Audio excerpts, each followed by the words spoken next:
Hi, everybody. Welcome back to Patriots History. I'm Larry Switart, your host, co-author of Patriots History of the United States with Michael Allen, or as all of the people get it wrong, Michael Patrick Allen. Reminds me of, most of you are too young to remember this, but Archie Bunker and All in the Family used to refer to Richard E. Nixon. Of course, his middle initial is him. Anyway, so we are in chapter 14, and we're looking at the Progressive Era. And one of the major developments in this time were changes in education heading into academic freedom, they said. And so we're going to look at two documents. I can't get through both of them in one setting. I'll probably do two classes in this. And so the first one is on academic freedom, William Harper, 1902, and the American Association of University Professors, 1915. So I'm just going to look at Harper today. And so I'm reading from the Patriots History Reader version of this. So here's what we say. In 1892, the University of Chicago was opened under the first president, William Rainey Harper, with funding primarily from John D. Rockefeller.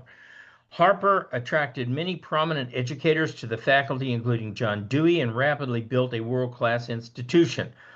Almost immediately, some of these distinguished faculty members offended Midwestern sensibilities, and Harper developed a policy with respect to academic freedom of speech, in part based on the principles of academic freedom historically enjoyed in German universities. This is where we get a lot of this stuff. In 1902, he issued a statement on this policy in the university's decennial report, which, particularly given the presence of Dewey on the faculty, was at the time widely understood to be the correct position for a university to take. His stance, along with that of presidents of Harvard and Columbia, set the standard with respect to academic freedom. The evolution of faculty responsibilities and privileges constituted in 1915 in the American Association of University Professors was formed.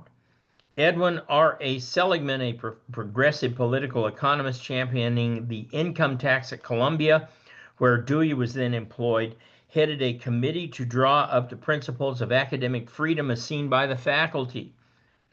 As Seligman was involved with the radicals, he leaned toward Marxist economics. He, along with many faculty members, wished to limit administrative interference in faculty research, teaching, and other activities. He came from a tradition of Jewish liberal humanism and a wealthy banking family, and throughout his life strove to use state power to address social ills. He also pushed for the concept of tenure, wherein a faculty member is granted lifetime employment. This principle would not become formalized until 1940. The reader should consider whether anyone should be granted a sinecure for life, that means job for life, and be secure from economic factors unless he commits some crime or moral outrage. In what other area do you have that protection? The idea that a faculty member is free to inquire into any line of study is at the heart of academic freedom, but often it is used as an excuse to say or teach anything an intellectual desires. Only in public school system do administrators, taxpayers, and benefactors have control over what is taught, and then it is through textbook selection and other predetermined curricula.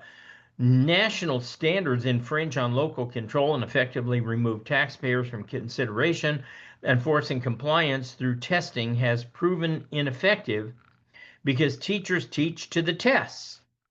At the university level, individual faculty members or academic departments choose textbooks and determine course content unfettered by external influences. The reader should consider the role of academic freedom in public schools as well as its effect on universities. Now, let me say, as a kind of update, I would say since around 2005, universities, at least the ones I'm familiar with, have moved away from having a single textbook or something adopted by a department where everybody must teach to that book or through that book.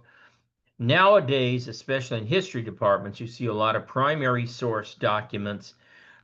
Professors are allowed to use whatever books they want. I'm pretty sure that's the case in most other departments, but this is not as rigid as it was when we first wrote this. As American education began to fail on a widespread basis in the late 20th century, President George W. Bush's No Child Left Behind Act, whose details were largely written by Senator Edward Kennedy, imposed an unprecedented federal involvement in local education. Even with the best of intentions, the entire place of public education in American society has been questioned. By some estimates, more than 15% of American children K through 12 are homeschooled or in private schools, and the number dropping out of the public system has increased annually. I should add here, since this occurred after this was written, especially after COVID, the public schools are in huge trouble because people saw what was being taught on the Zoom meetings and they wanted no part of that. In states like Arkansas, where homeschooling through high school is allowed without certification, large numbers of parents with the means homeschool their children, lowering public school education scores and compromising enormously expensive federal programs. The transformation of education in early 1900s had a great deal to do with the system that came into being later in the century. Basically, why do people still use public schools to the degree they do? Because they're funded out the wazoo. They have sports programs with everything. When we lived in Ohio, we lived a short distance from a major public high school, Centerville High School. And I toured their music department one time, and it was incredible. Not only did they have all the instruments that are usually provided by a school, namely things like tubas, drum sets, percussion, that kind of thing, but they also had at least a half dozen, maybe more, of these transcriber machines hooked up to instruments such as drum sets or pianos or whatnot. So it will immediately put down in music notation whatever it is you played. These are not cheap. I mean, the whole Centerville band program probably cost more than what, I don't know, what my whole high school cost back in the 1960s to run.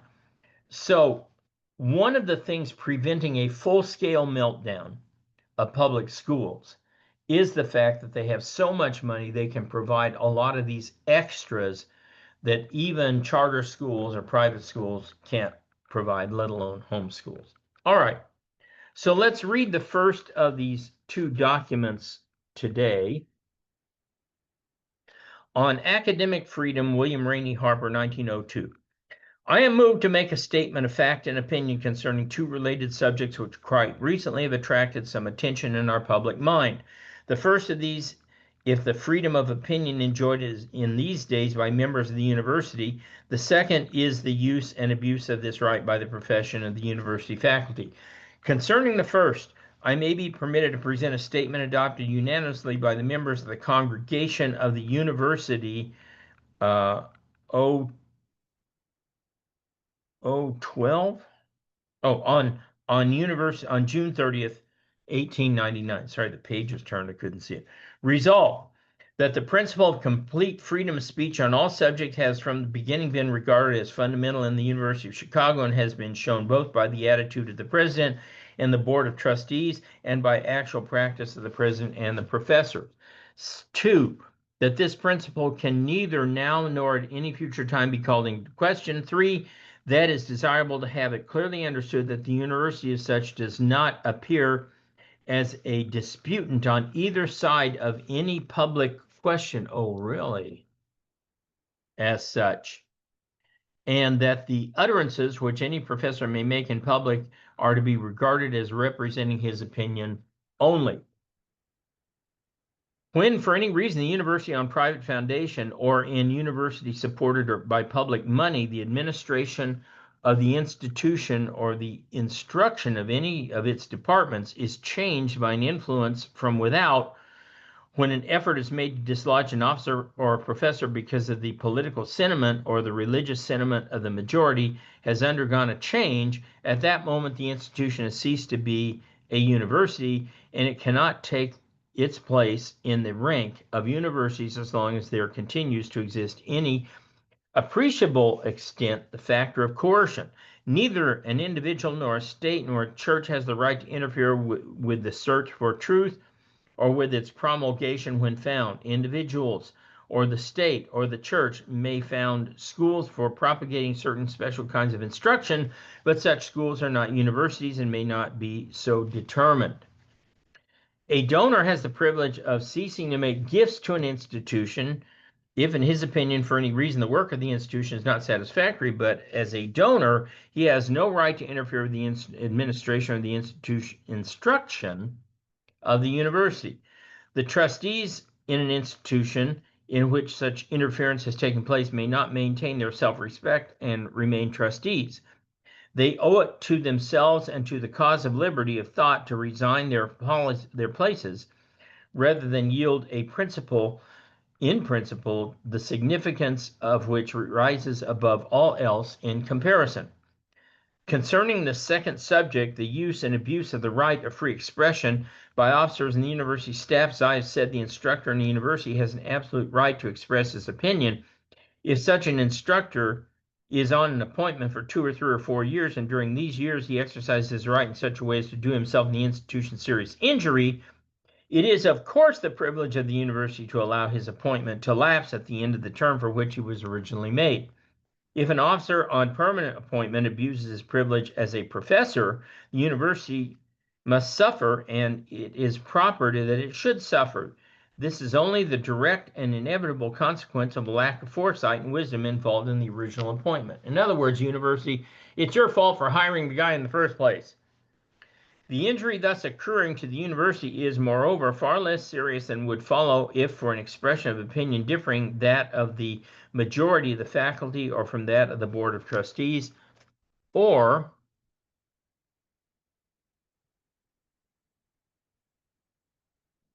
from the president of the university, a permanent officer were asked to present his resignation. The greatest single element necessary for the cultivation of the academic spirit is the feeling of security from interference. It is only those who have this feeling that they are able to do work in the highest sense will be beneficial to humanity. Freedom of expression must be given the members of the university faculty, even though it be abused, for as has been said, the abuse is not so great or evil as the restriction of such liberty. Well, I might disagree with that. But it may be asked, in what way may the professor abuse his privilege of freedom of expression? Or to put the question more largely, in what way does a professor bring reproach and injury to himself and his institution? I answer, a professor is guilty of the abuse of privilege who promulgates a truth of ideas or opinions which have not been tested scientifically by his colleagues in the same department or of research or investigation. A professor has no right to proclaim to the public a truth discovered which is yet unsettled or uncertain. A professor abuses his privilege who takes advantage, can we say global warming? A professor abuses his privilege who takes advantage of classroom exercise to propagate the partisan views of one or the other of the political parties. The university is no place for partisanship. Yeah, right. From the teacher's desk should emanate a discussion of principles, the judicial statement of arguments from various points of view, and not one-sided representation of political partisan character. Professor abuses this privilege who in any way seeks to influence pupils or public by sensational methods. A professor abuses his privilege or expression or opinion when, although a student and perhaps an authority in one department or group of departments, he undertakes to speak authoritatively on subjects which have no relation to the department in which he was appointed to give instruction. A professor abuses his privilege to many cases when, although shut off from the large measure of the world and engaged in cases when, although shut off for a large measure of the world and engaged within narrow field of investigation, he undertakes to instruct his colleagues or the public concerning matters in a world at large in connection with which he has little or no experience. In other words, what Rainey is saying is you ought to be able to fire the guy if he's a history professor and he starts teaching biology. Or if he's a biology teacher, he starts talking microelectronics. Okay. A professor abuses his privilege of freedom of expression when he fails to exercise that quality ordinarily called common sense, which it must be confessed in some cases the professor lacks. A professor ought not to make such an exhibition of his weakness or make an exhibition of his weakness so many times that the attention of the public at large is called to the fact. In this respect, he no longer is at liberty than any other man. But may a professor do all these things and yet remain in office of the university? Yes, the professor in most cases only is an ordinary man. Perfection is not to be expected of him. Like men in other professions, professors have their weaknesses, but will a professor under any circumstances be asked to withdraw from the university? Yes, his resignation will be demanded and will be accepted when, in the opinion of the authority, he has been guilty of immorality, or when for any reason he has proven himself to be incompetent to perform the service called for, namely if he's teaching microelectronics as a sociology professor. The public should be on its guard in two particulars. The utterance of a professor, however wise or foolish, is not the utterance of the university. No individual, no group of individuals can speak for the university. A statement by whomever made is the statement of an individual. I may sum up the point in 3 sentences. College university professors do make mistakes and sometimes serious ones, but 2, these are to be attributed to the professor, not the university, and 3, in large majority of instances, the mistake as published to the world is misrepresented, exaggerated, or at least presented in such a form as to do the profession, the university, and the cause of truth gross injustice. Okay, we have time. I'm going to go on with the second document here. Proposals for Academic Freedom, American Association of University Professors, 1915. So this is the official statement of academic freedom. The ends to be accomplished are chiefly 3. First, to safeguard freedom of inquiry and teaching across both covert and overt attacks by providing suitable judicial bodies composed of members and academic profession, which may be called into action before university teachers are dismissed or disciplined, and may determine in what cases the question of the university freedom is to be actually involved. Problem is, it never works against leftists. You can never get universities to police their own leftists. A great example of this, terrible example actually, is a guy named Mike Adams at the University of North Carolina system, who during COVID was just mercilessly ridden and forced to resign because of his opposition to the vax. Second, by the same measure, on opposition to Me Too stuff as well. Second, by the same measure, to protect college executives and governing boards against unjust charges of infringement or academic freedom or of arbitrary and dictatorial conduct, charges which they gain widespread currency and belief are highly detrimental to the good repute and influence of the university. In other words, you can fire them if they're hurting the whole university. Third, to render the profession more attractive to men of high ability and strong personality by ensuring the dignity, the independence, and a reasonable security and tenure of the professional office. These measures, which it is believed to be necessary for our universities to adopt and realize these ends, measures which have already been adopted in part by some institutions, are 4. First, action by faculty committees or reappointments. Official action relating to reappointments and refusals or reappointments should be taken only with the advice and consent of some board or committee representative of the faculty. Your committee does not desire to make at this time any suggestions as to the manner of selection of such boards. Now, I will tell you that at the university I taught at, University of Dayton in Ohio, I was on a number of search committees for professors. And without exception, I cannot remember an exception. There might have been one, but I don't think there was. Whoever the university department selected and said, this is the candidate we want to hire, I never saw a dean or a provost say, no, that person's too crazy, you can't hire him. Just saying. So I think that this document is off base here when it says there's going to be these higher boards are reviewing things. I haven't seen it. Number two, definition of the tenure of office. In every institution, there should be an unequivocal understanding as to the term of each appointment and the tenure professorships and associate professorships. And all positions above the grade of instructor after 10 years of service should be permanent, subject to the provisions thereafter given for removal upon charges, that is, immorality.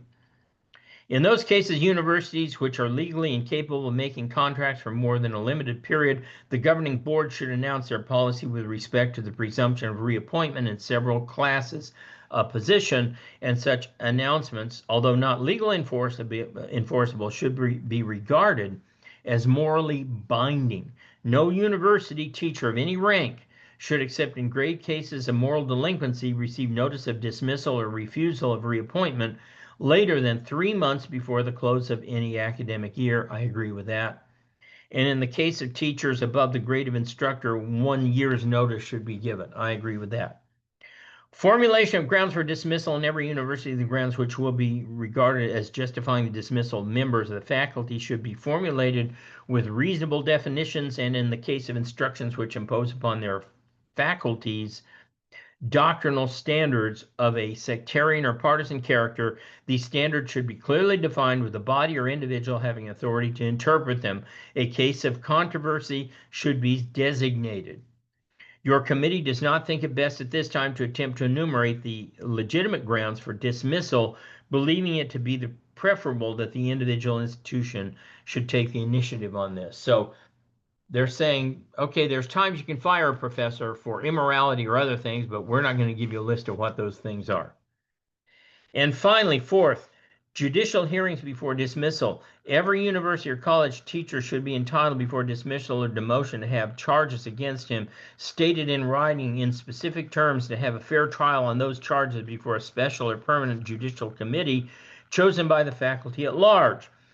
At such trial, the teacher accused should have full opportunity to present evidence, and if the charge is one of professional incompetence, a formal report of his work should be first made in writing by the teachers of his own department and of cognate departments in the university, and if the teacher concerned so desires, by a committee of his fellow specialists from other institutions appointed by some competent authority.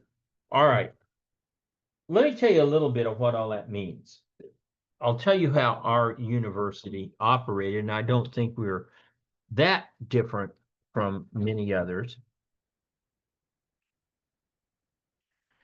We would have a death in the university in our department, or very unlikely, a firing or someone who did not get tenure, or quite commonly, they used us as a method to step up to the next biggest job. That's very common. I see nothing wrong with that. That's the way you do it. So we get a lot of professors stay for 2 or 3 years and leave for better pastures. One of those, while I was there, was Bruce Hitchner, who was the editor for, I think, the Journal of Roman Studies or something like that. Very, very big position. And the guy knew his stuff. I didn't agree with him at all politically. He's a big Bill Clinton fan, but he knew Rome. And we were lucky to have him at UD for a while. And then he went off, I think, to Tufts University. We also had a very good Russian historian, cannot remember his name right now, but he went off to the Naval Academy. And we had another historian go to the University of Colorado. This happened frequently because we could neither meet the pay expectations or the time off research goodies that much larger institutions could provide. However, so we have what's called a job opening here. Let's say for a historian of Latin America, a historian who can teach Latin America, okay? Before December, well before December, sometime around October, search committee would meet. First of all, the history department would choose members of a search committee. Unfortunately, I got put on way too many. They knew I was going to vote against most of them. Didn't matter, I guess. I guess they thought I did my homework. Anyway, the department will name a search committee, usually 5 people. These 5 people will place an ad in some of the major locations that history students, recent graduates, would go to look for a job, such as the Chronicle of Higher Education, or there was a document put out, I think, by the Organization of American Historians called Perspectives in History, and they always had the job listings at the back. As time went on and you were expected to recruit minorities and women more, you couldn't just put the job out there and assume they're smart enough to go look for it. Oh no, you had to recruit them. So we would have to also send special letters to historically black colleges, the Elite Eight. We would have to run separate ads in various places saying, hey, we're all open. We're DEI here. We'll hire anybody. Okay, so once all those ads went out in October, we would begin getting letters back along with um, your resumes and transcripts that would include letters from faculty members recommending student so-and-so. Normally, and we were a small school, 6,000 regular students, 10,000 including graduate students. We didn't have a grad program in our history department. We did it one time, but I helped kill that because it wasn't going anywhere. We didn't have enough people to make it happen. So we're a small school. By December, at our cutoff date, we would have between 100 and 150 applications for one job. Now, the search committee would begin meeting once the very last application came in. In truth, we would always go in and start reading, so we didn't have so much reading to do, well before that. So you read almost all of them before the last one came in. Then we'd have a meeting, and we would immediately kick out any that were not Latin American historians. And believe me, we get a lot of these. I know I'm historian of China, but it's a lot like Latin America. You know, you get these kinds of things. And you just have to kick all those people out. And that would take out maybe half right off the bat. Just simply were not qualified for the job.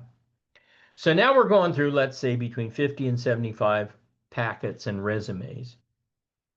And you would start sorting out those by who met your secondary area. So usually in a job search, you would have a second area that you want the person to teach. So first area would be Latin America. Second area would be, I don't know, Mexico. Okay. Somebody is really bugging me here. So you have Mexico. In other words, you could limit your candidate screen by having that second job up there. Second thing you want them to teach, because they're not going to teach 6 hours of Latin American history. And so once you got all those people weeded out, now you're looking at about 25 resumes where the person teaches the primary area you want and secondarily teaches the secondary area you want. So then we would then go through every one of those files. Now, anyone that we eliminated up to this point, I can tell you because I was a chairman of one of these committees, we had to file paperwork with the university explaining why, if it was a minority or a woman, they didn't get further consideration. Usually that's pretty easy. Didn't meet the field, didn't fit the field, blah, blah, blah.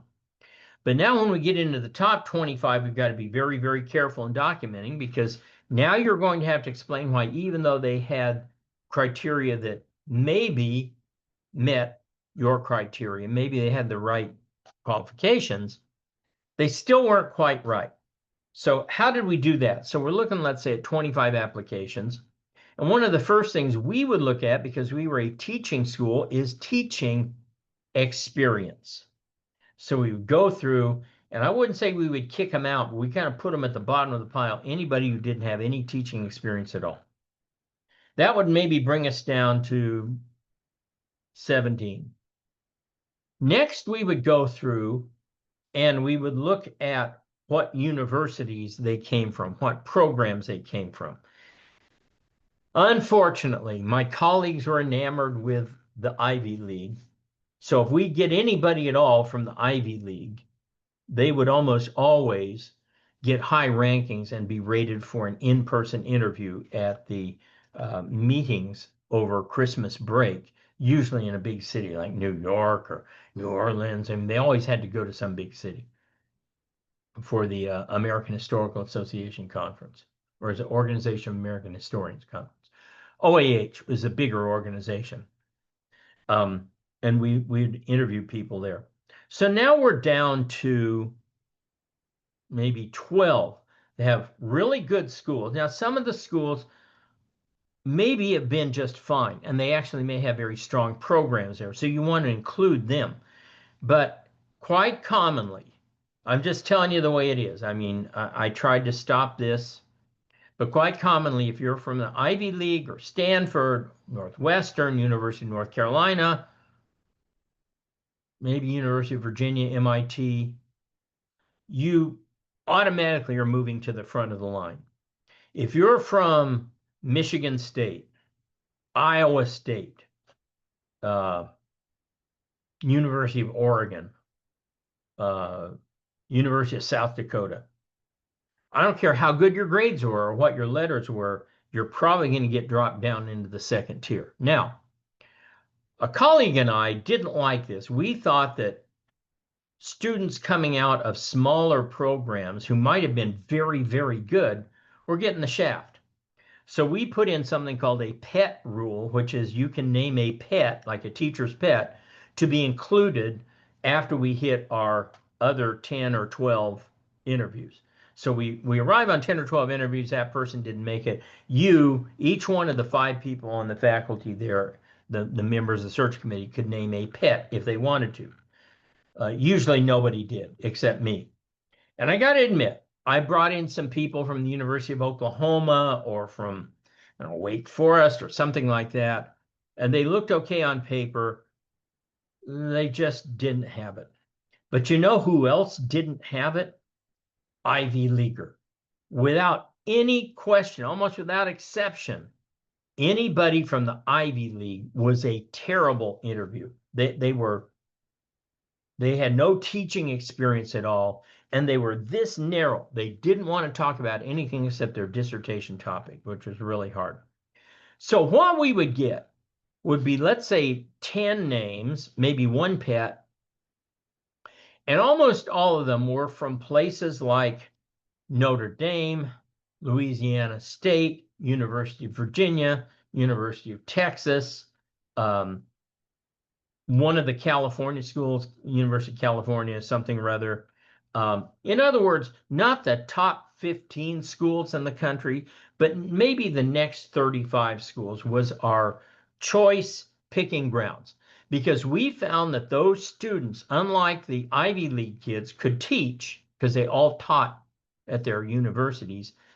And by and large, they had a broader reflection or understanding of what their dissertation topic meant for humanity. So we'd go to the interviews. We'd interview all 10, 11, 12 of these people. We would make notes on all of them. And when we'd come back, we'd have a very often vicious meeting about who to bring to campus to have an on-campus visit. And this was really hard. This is harder than the previous cut down. And finally, we'd end up with 3 names, and we would invite them to come to campus. And usually at that time, if they had another job that they had already taken or wanted to take, they'd tell us no. So we'd have to dip into our pool of the next 4 or 5 names or whatever. But at any rate, we'd bring in 3 people to campus, and they would give 2 presentations. One, they would teach a class in Western Civ, because all of our faculty at one point or another had to teach the Western Civ required class. So they would teach a Western Civ type class to a group of faculty who agreed to come in the afternoon after their own classes, and to a bunch of students, usually from the Honor Society. And we would all fill out forms on our reaction to this person's teaching. And believe me, this is where a number of people fell through the cracks. If they were great teachers, man, they'd go right to the top. Even if their research was a little bit suspect, And if there were bad teachers, even with good research, they would drop to the bottom. So the second presentation they'd make would be on their research at a luncheon to the faculty. And this is where they get the question, okay, you're dealing with this little area of history, but how do you broaden that to tell everybody that your research has importance for larger, meanings? And so these were usually pretty interesting. And everybody would write up their responses on that. We'd come back and we'd vote on these three candidates. And like I said, it usually came down to two. We could eliminate one fairly easily, but it usually came down to two. And then it was just a matter of arguing over who fit which teaching area best. Well, this person's really, really good in Latin America. No, they don't have any experience in Mexico, but they can learn it, things like that. Occasionally, it did come down to their research. And the reason for that is this. When you were hired on a 6-year to 10-year policy. That's what these documents are talking about. And that policy said that within 6 years, you had to publish, quote, 2 or 3 articles. That was the handbook that was given to everybody, or a manuscript book. Now, I always thought the manuscript was the easiest to get ready for publication because you already had the dissertation. All you had to do is refine the dissertation, make it into a fairly readable book. Most dissertations are not readable. But many people found that hard, and you did have to do that in your first year. Why? Because the publishing schedule was so heavy that even if you got your manuscript accepted by, let's say, University of Virginia Press, and let's say it's 2025, that book will not appear until 2030 or 2031. In other words, you ran the risk of not having a book ready for tenure.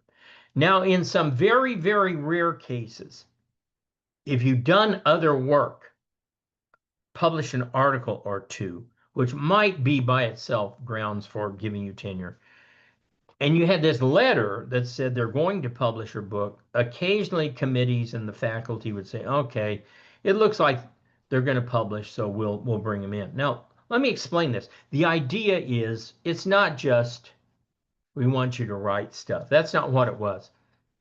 The publisher perish came from the fact that to publish, you needed to be up on the most recent research, what has been discovered, and some big things are discovered from time to time. It's not all just changing interpretations. For example, I gave you this in the discussion of Custer, but we had brand new evidence surface about how things occurred at the Battle of Little Bighorn, things like that. New letters are frequently being uncovered. New takes, whether you like them or not, you need to at least address them and explain them. You can't do that if you don't read, and you won't read if you don't have to publish. It's just kind of a way of life. I personally knew a guy who was a very good teacher, got rated in the top 10% of all instructors in the university, but the guy could not publish anything, not even so much as a book review. And I worked with him because I was the leading publisher in the department. I worked with him trying to get him to publish. I couldn't do it. Just he would not publish. He refused. So they had to take him out of the history department, send him over to the library because he was a member of the Marinist group. So they couldn't really fire him completely. But I knew somebody else. We had another faculty member. She came with a completed dissertation and could not get that in book shape or publish 2 or 3 articles from that dissertation in the 6 years she was there. Now, I admit things have greatly increased in terms of difficulty of getting anything published because of the lag time. It takes them about a year to review your manuscript, assuming you get revisions fixed right away, because they'll never give you back a manuscript and go, oh yeah, this is great, we'll publish it as is. All of the reviewers have to get their little shot in. So you got to make all these revisions. Say you can do that in a couple of months, you send it back to them. Now you're 14 months in, and they say, okay, we'll schedule you for publishing, but it may not be for 5 years. So my recommendation to people, even when they had a almost surefire publishable book, was submit the book, but the minute you do so, work on getting at least 2 articles out of that book and do as many book reviews and short papers as you possibly can before them. The good news is between the time I started and the time I left, probably 100 new journals started up. So it was much easier to publish, but still there was a time constraint. But we had to let a second faculty go because she just couldn't publish anything in that time period. In fact, I think we let a third guy go because he couldn't publish either. Bottom line is they take publishing very seriously as your willingness to stay current in the field. That was the phrase they always used, to stay current in the field. Okay, so they figured once in these documents, once you cleared tenure, you should not be fired for anything short of immorality and so forth. I think you had to make an exception for somebody who is constantly politicizing, teaching politics or something, and they're in sociology or they're in English or they're in microbiology. If you're not doing what you were hired to do, I believe you should be fired, tenure or not. Now, I do think one of the reasons I love history is you're allowed to talk about a lot of different things and make comparisons and contrasts. But if that's all you do and you never teach the subject matter, you should be fired. And we had ongoing teaching evaluations in our every single year. In odd numbered years, the first year after you were hired, the chairman of the department would come in and evaluate your teaching. First, third, fifth years. In your second and fourth year and sixth years, the entire department would take turns rotating in, watching your teaching and reviewing your file. And you would get a written document saying, Larry is doing really well in teaching. He needs to step up the pace in order to get these articles out. And then the next review would come. Larry got his articles out. He's looking very good. On a path toward tenure would be the phrase that you would say. So if you have 6 really good evaluations and all of a sudden they say, no, we're not going to grant you tenure, that's grounds for a lawsuit. Okay. Meanwhile, the last thing I'll say on this is this. Of all those people that we said, no, you're not for us, we got to kick you out, that we did not accept, we had to fill out extensive forms on affirmative action, if they were black, Hispanic, female, whatever, saying why we didn't hire them and why we hired somebody else. Now, we could hire somebody else, but you had to really, really, really justify it in the paperwork. And just for the record, I was put in charge of a search committee to hire a historian of African American studies, which almost always is a black person. However, our chairman was black. He was from Cameroon. And I said, Julius, I will not take this job unless we are allowed to bring to campus to hire the best person possible. I don't care if they're yellow, white, purple, alien. We're going to hire the best person. I'm not just going to hire somebody because they're black. He says, no, that's fine. That's what we want.